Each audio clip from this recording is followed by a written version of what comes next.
properly mounted secure, not ripped, torn, and free. It latches in properly, it latches out properly. I'm gonna keep it latched in. I got my 3 emergency equipment. I got my 10 BC fire extinguisher fully loaded with a working pin. I got my 3 reflective triangles and my fuses inside of my lockbox in case I need them. Now I'm gonna conduct a safety start. Neutral, brakes are applied.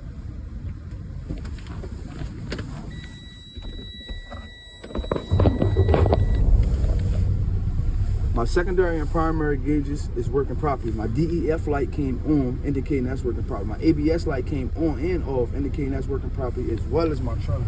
I got my left turn signal working properly. I got my right turn signal working properly.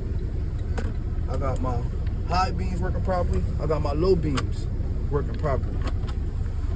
I got my city horn working properly. I got my air horn working properly. I got my heat working properly. I got my defrost working properly. I got my left side mirror properly mounted secure, not been damaged or broken, no cracks or flaws to the glass. I got my right side mirror properly mounted secure, not been damaged or broken, no cracks or flaws to the glass. I got my windshield present, properly mounted secure, not been damaged or broken, no cracks or flaws to the glass, free of any debris or any illegal stickers. I got my windshield wipers properly mounted secure, not been damaged or broken, not dry rotted. I got my washer fluid working properly. Now I'm going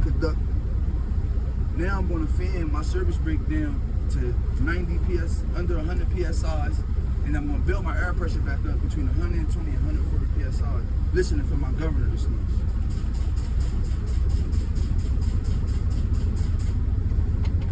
Now I'm going to press on the gas, no more than 1,000 to 1,500 RPMs.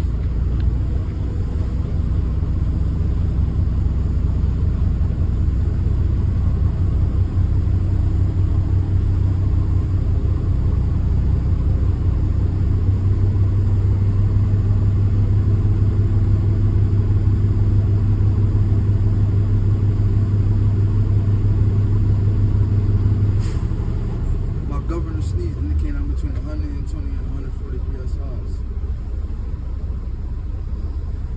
Now I'm going to put my truck in gear. I'm going to turn my truck off and put it back on the on position. I'm going to push in my trailer and my parking brake, listening for my air to stabilize. I'm going to pull out my phone. I'm going to pull out my timer for 1 minute. I shouldn't lose no more than 4 PSIs within that 1 minute.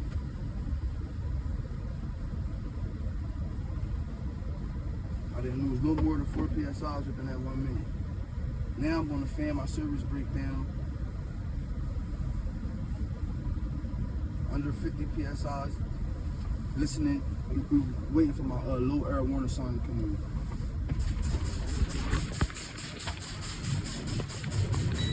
My low air warning sign came on. Now I'm going to fan my service brake down under 40 PSIs, waiting for my spring brakes to pop up. My spring brakes popped out. Now I'm going to conduct another safety start. Back to neutral. Back to neutral. Brake. Clutch.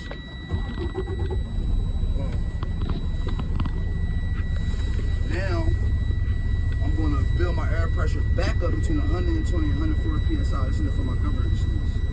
No more than 1,000 to 1,500 RPMs.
Now I'm going to conduct the tug test. Clutch, brake, gear. I'm going to push my parking brake in so I can test my trailer brake. That's working properly. Now I'm going to push in my trailer brake so I can make sure that my parking brake is working properly. That's working properly. Now I'm going to push in my trailer and my parking brake so I can make sure that my brakes, my service brakes are working properly. So I'm going to pull ahead 5 feet. That's working properly. Now I'm going to pull up another 5 feet so I can make sure that my trailer handbrake is working properly. My trailer handbrake is working properly. Neutral. Brakes are fine. Now that would conclude my in-cab and air brakes test.